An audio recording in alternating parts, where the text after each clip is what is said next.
5, 4, 3, 2, 1, 0.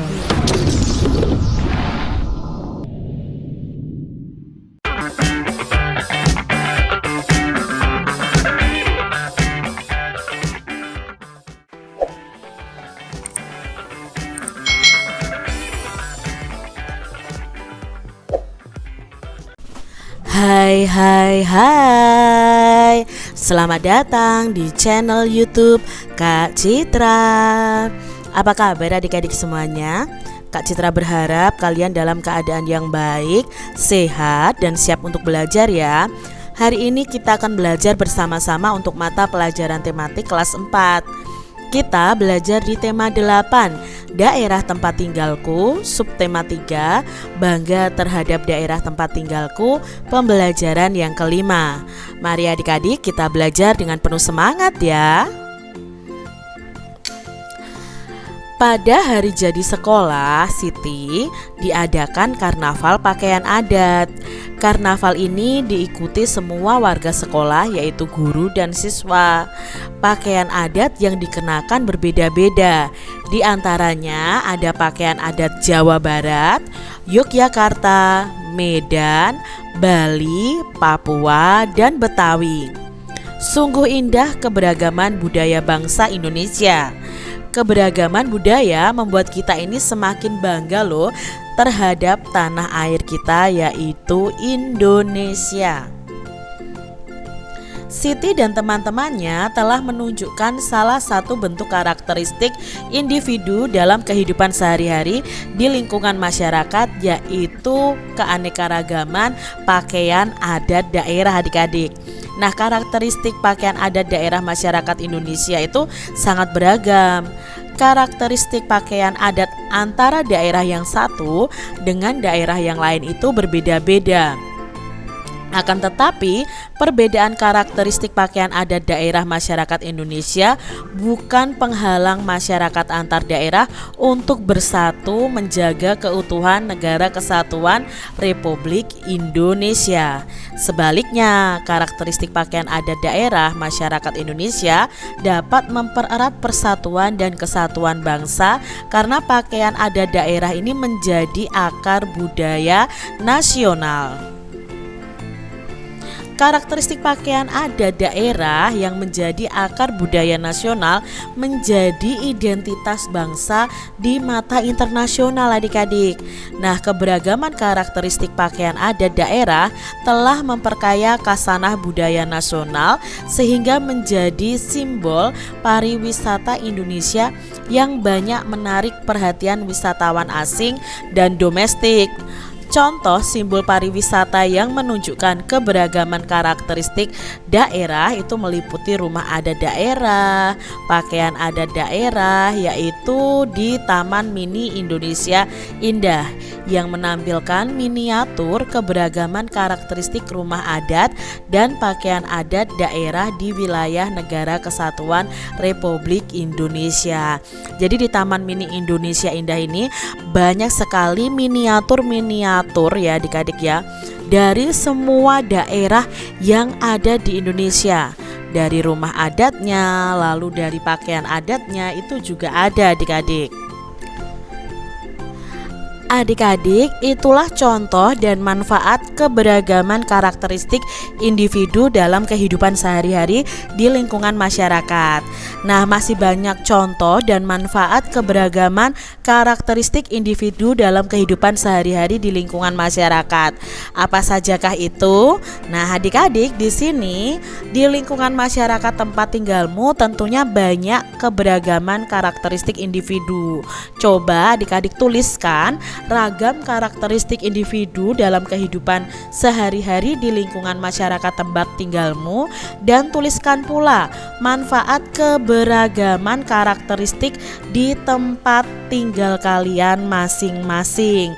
Jadi adik-adik, kalian bisa membuat tabel seperti ini. Misalnya keberagaman karakteristik karakteristiknya itu adalah individu di tempat tinggal, misalnya usia, jenis kelamin, kegemaran, sifat dan fisiknya. Nah, itu keberagaman usia, mungkin ada yang muda, ada yang tua, ada yang remaja dan sebagainya.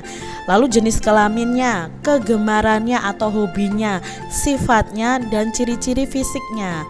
Nah, manfaatnya apa dengan kita mengetahui keberagaman karakteristik individu di tempat tinggal kita? Nah, di sini manfaatnya kita bisa saling membantu dan hidup rukun satu sama lain. Adik-adik, dalam masyarakat tidak jarang keberagaman karakteristik ini dijadikan sumber masalah sehingga memecah belah persatuan dan kesatuan bangsa. Terjadinya masalah sering timbul akibat ulah dari pihak-pihak yang sengaja ingin membuat kekacauan dalam masyarakat. Oleh karena itu adik-adik, kita sebagai bangsa Indonesia hendaknya senantiasa memupuk toleransi serta persatuan dan kesatuan dalam keberagaman. Orang yang sengaja ingin membuat kekacauan dan perpecahan antar warga masyarakat dalam cerita fiksi mencerminkan tokoh antagonis. Nah, masihkah ingat kalian tentang tokoh antagonis ini? Siapa pula tokoh utama atau tokoh pembantu pada sebuah cerita fiksi? Adik-adik, jelaskan apa yang dimaksud dengan tokoh antagonis. Nah, tokoh antagonis adalah tokoh yang bersifat jahat dalam suatu cerita. Biasanya dia akan menimbulkan konflik atau masalah di tokoh utamanya. Jelaskan yang dimaksud dengan tokoh utama. Nah, tokoh utama adalah tokoh yang memiliki peran penting dalam cerita. Biasanya akan ditampilkan terus-menerus dan mendominasi cerita tersebut. Jelaskan apa yang dimaksud dengan tokoh pembantu dan tokoh tambahan adik-adik. Tokoh pembantu atau tokoh tambahan adalah tokoh yang dimunculkan sekali atau beberapa kali saja. Tokoh ini biasanya hanya untuk menghidupkan cerita atau hanya sekedar pemanis cerita. Apakah lawan dari sikap antagonis? Nah, lawan dari sikap antagonis itu adalah sifat protagonis. Jelaskan apa yang dimaksud dengan sikap lawan antagonis tadi. Nah, sifat lawan antagonis tadi kan adalah protagonis. Nah, protagonis itu adalah sifat yang baik hati, sikap yang baik hati adik-adik. Nah, di sini ada cerita fiksi yang berjudul Kendi Emas dan Ular. Mari adik-adik kita simak bersama-sama cerita berikut ini ya. Alkisah hiduplah sepasang suami istri yang sangat sederhana.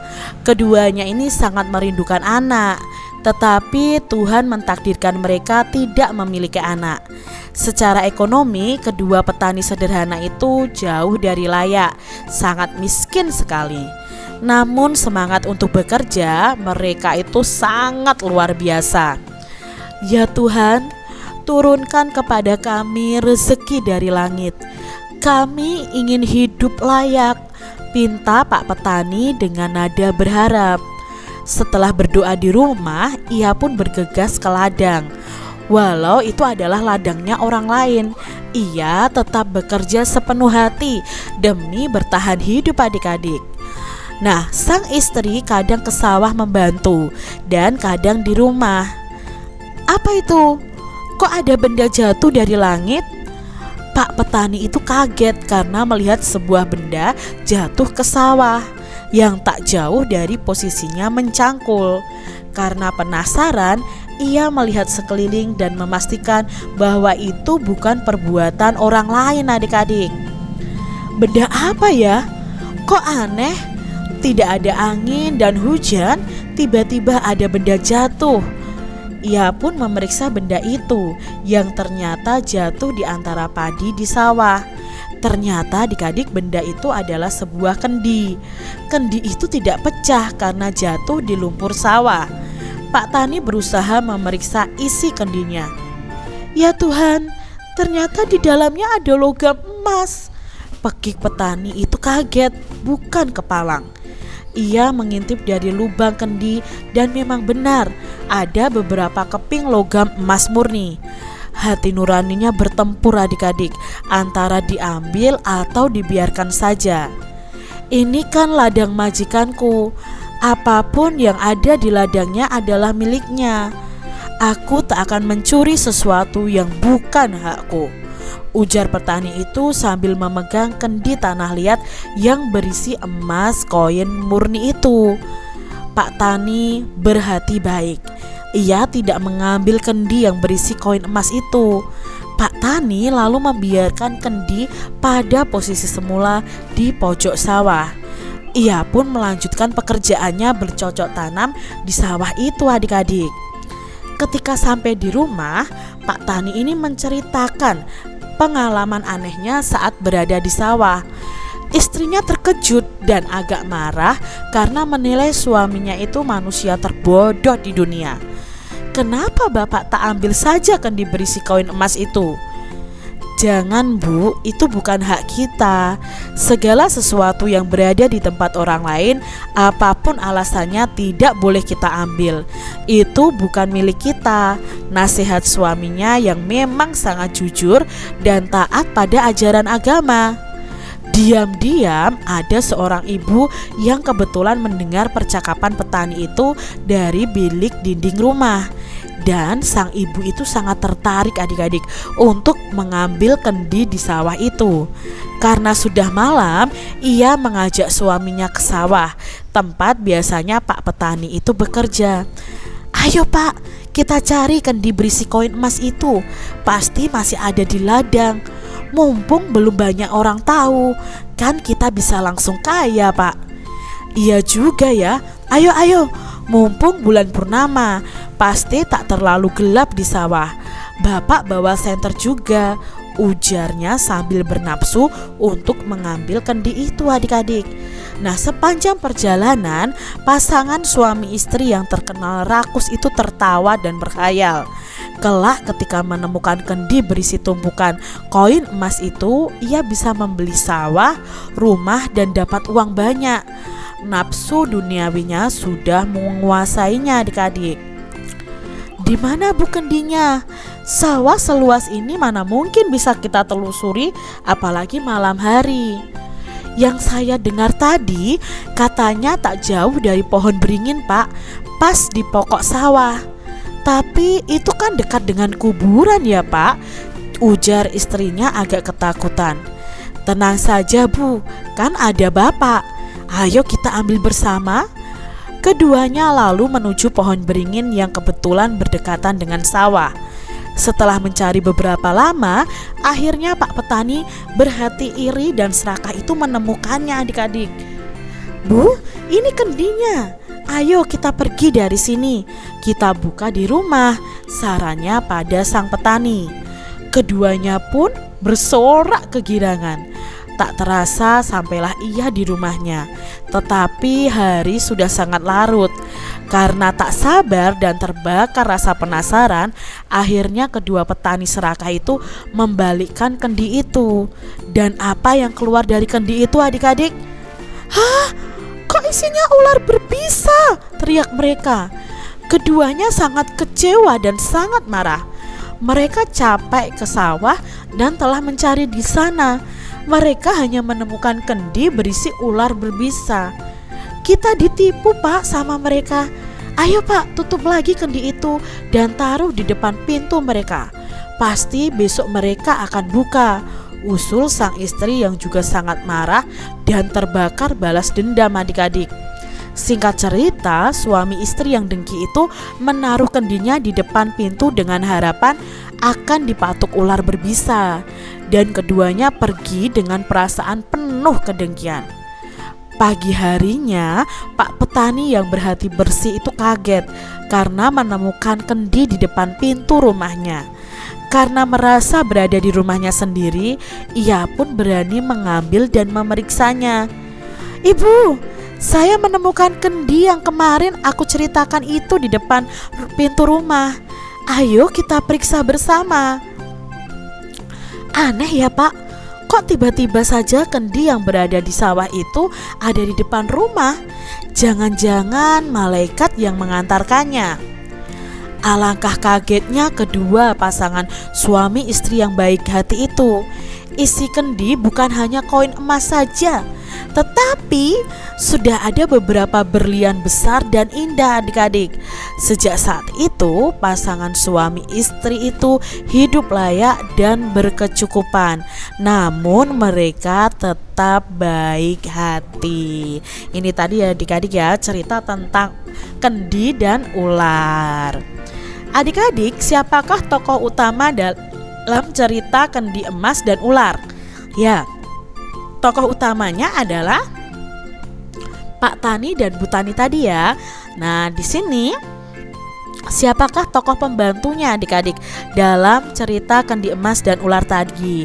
Nah, tokoh pembantu atau tokoh tambahannya itu istri Pak Petani, ibu tetangganya, dan suaminya. Siapakah yang menjadi tokoh antagonis? Nah, yang menjadi tokoh antagonis adalah ibu tetangganya petani ini dan suaminya adik-adik. Mengapa tokoh pada jawaban nomor sebelumnya disebut tokoh antagonis? Nah, karena sifat tokohnya itu jahat, maka itu termasuk dalam tokoh antagonis. Sikap apakah yang tercermin pada tokoh utama dalam cerita kendi emas dan ular tadi adik-adik? Nah, sifat yang tercermin dalam cerita kendi emas dan ular tadi ya pada tokoh utamanya itu adalah baik, tidak mau memiliki barang atau benda yang bukan haknya adik-adik. Adik-adik, kamu hendaknya mengambil hikmah ya dari cerita kendi emas dan ular tadi. Kamu harus berprasangka baik kepada teman. Jadikan setiap keadaan, entah itu keadaan baik atau buruk, sebagai penyemangat menuju impian kita.